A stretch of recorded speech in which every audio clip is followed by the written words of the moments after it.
It started as an ordinary Tuesday. The sun hung low in the sky, casting a golden hue over everything. My husband, Jake, had left for work earlier than usual, something that had become a trend over the past few months. At first, I thought nothing of it, long hours were typical in his line of work. But as days turned into weeks, the gnawing feeling in my gut grew stronger. After weeks of unease, I decided to tackle the chaos that had accumulated in our bedroom closet. Clothes were piled high, and old shoes lined the floor. I figured cleaning would be a distraction from the brewing storm of suspicion. Little did I know that this mundane task would change everything. As I sorted through clothes, tossing out items I hadn't worn in years, I stumbled upon a small, nondescript box tucked away in the back of the closet.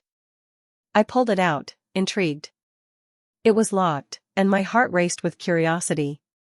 I turned it over in my hands, examining it closely. I didn't remember ever seeing this box before, and my instincts told me it was worth investigating. Feeling a mix of determination and anxiety, I went to the kitchen for a butter knife. I wiggled it into the lock, not caring about the potential damage I was causing. After a few minutes of futile attempts, the lock finally gave way with a satisfying click. I opened the box, my heart pounding in my chest. Inside, I found a few old photographs and a small phone, one I had never seen before. Confused, I picked it up, realizing it was charged. I hesitated for a moment, feeling a wave of guilt wash over me. Was it wrong to look? But my curiosity won out. I powered it on. The home screen revealed a vibrant background of a beach sunset, and as I navigated to the photos, I felt an unsettling twist in my stomach. The images showed Jake with another woman. They were laughing together, arms draped around each other as if they belonged to one another. My heart raced, pounding louder than a drum. I scrolled further, and the images only got worse: candid moments, dinner dates, and shared adventures. Each photo cut deeper than the last. I fought back tears as I stumbled upon a message thread. My hand shook as I opened it. The conversation was filled with flirtatious banter and inside jokes I had never been part of. The woman, who I later discovered was named Sarah, referred to Jake as my love and sent him heart emojis. My mind was racing, piecing together the timeline of his late nights and secretive behavior. Can't wait to see you again this weekend. Just us two at the cabin. It'll be perfect. Red heart. That message struck like lightning. My vision blurred as I read it, and I felt the world around me shift. This wasn't just a flirtation, this was an affair. The betrayal felt palpable, a weight pressing down on my chest. I had to confront him, but first, I needed to gather more evidence. I opened the camera app and scrolled through the videos. My heart sank as I watched clips of Jake and Sarah together, cozy and intimate, oblivious to the pain they were causing. I couldn't believe the man I loved, who I thought I knew inside and out, had been living a double life. I felt sick, but also resolute. I couldn't let this go unanswered. I took a deep breath and began taking screenshots of the most damning messages. I also recorded videos of them laughing together, holding hands, and whispering sweet nothings. The evidence was overwhelming, but I knew I couldn't simply walk into our home and confront him without a plan. I needed to be strategic. After I finished collecting the evidence, I put the phone back in the box and returned it to the closet, trying to keep my composure. I spent the rest of the day in a fog, moving through the motions of daily life while my mind raced with thoughts of betrayal. I texted my best friend, Mia, asking if we could meet. I needed someone to help me process everything. When I arrived at the cafe, Mia immediately noticed the distress on my face. "What's wrong?" she asked, her eyes filled with concern. I pulled out my phone and began showing her the images and messages. Each revelation felt like ripping off a bandage, exposing the raw wound beneath. Mia listened intently, her face a mix of shock and empathy. "Are you going to confront him?" she asked, her voice steady. "I think I have to," I replied, my voice trembling. "I can't live with this anymore."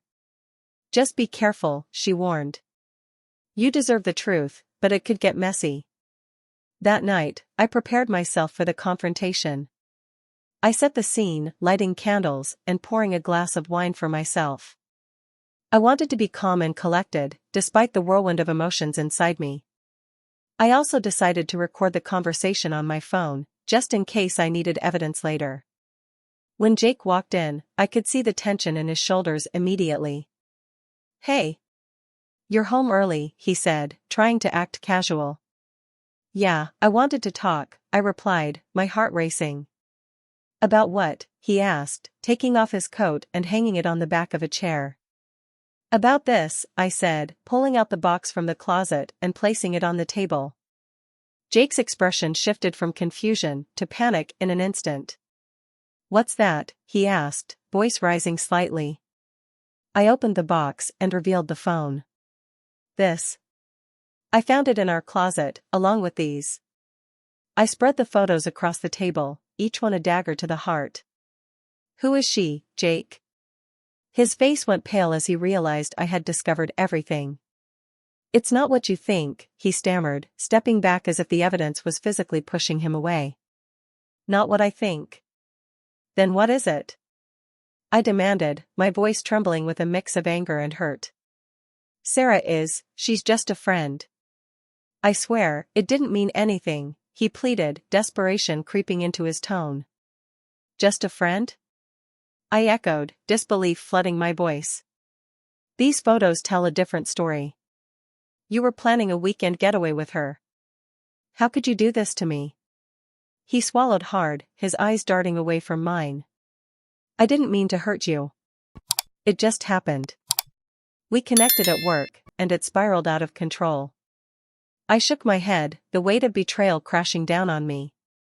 "You don't get to say it just happened. You made a choice every single time you saw her. You made a choice to lie to me."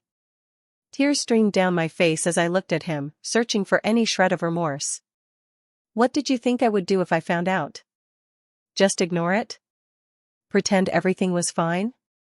He ran a hand through his hair, panic rising in his voice. "I'm so sorry. I didn't want to lose you. I thought I could end it before it got too serious. I thought I could keep you both." "Keep me both?" I yelled, the betrayal fueling my anger. "You thought I wouldn't find out? You thought I'd be okay with sharing you? I didn't think it through." "I see that now," he shouted, desperation pouring out of him. "Please, just give me another chance. I'll do anything to fix this." I took a deep breath, the fight draining out of me as exhaustion set in. "I don't know if I can trust you again, Jake. You've shattered everything between us." For a long moment, we stood in silence, the weight of reality pressing down on us. My heart raced as I tried to process everything that had just happened. I had to decide if I wanted to fight for our marriage or walk away from the man who had betrayed me. "Give me some time," I finally said, my voice quieter, but still firm. "I need to think about what I want. This isn't something I can just brush aside." "Please, don't leave me," he pleaded, his voice breaking. "I love you. I made a terrible mistake, but I'll do anything to make it right." "Love isn't enough when there's betrayal involved," I replied, my heart aching. I left the table and walked away, needing space to think. The next few days were filled with turmoil, my mind racing as I processed the betrayal. I couldn't shake the image of Jake with Sarah, the laughter they shared haunting my every thought. I spent hours scrolling through the images I had captured, wrestling with the decision that lay ahead. As the days turned into a week, I realized I needed to take control of my life.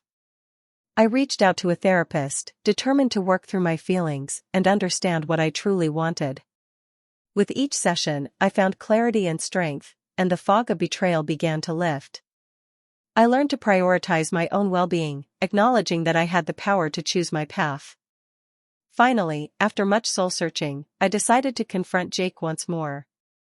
I invited him over, knowing I needed to communicate my feelings clearly. When he arrived, he looked anxious, a shadow of the man I once knew. "Thank you for agreeing to meet," I said, my voice steady. "Of course. I want to do whatever it takes to make this right," he said, hope flickering in his eyes.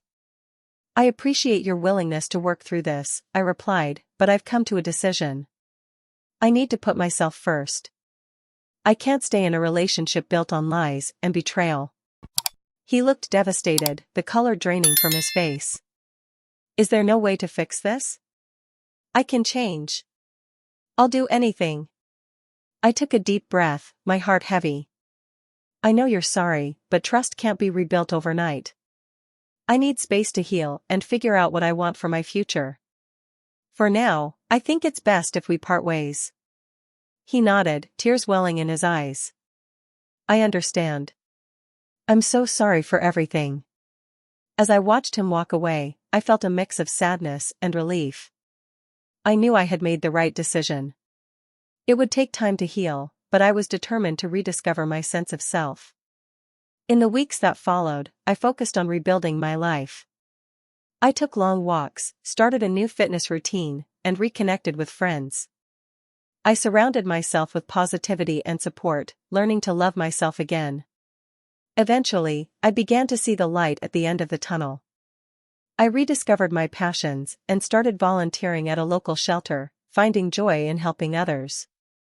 Each day was a step toward healing, and I felt stronger than ever. Months later, I received a message from Jake, apologizing once again and expressing his hope for my happiness. I didn't respond, realizing I had finally let go of the weight he had placed on my shoulders. I had found peace within myself, and that was more important than holding on to the past. Looking back, I understood that betrayal, while painful, had also opened the door to self-discovery. I learned that love can be complicated, but it should never come at the cost of self-worth.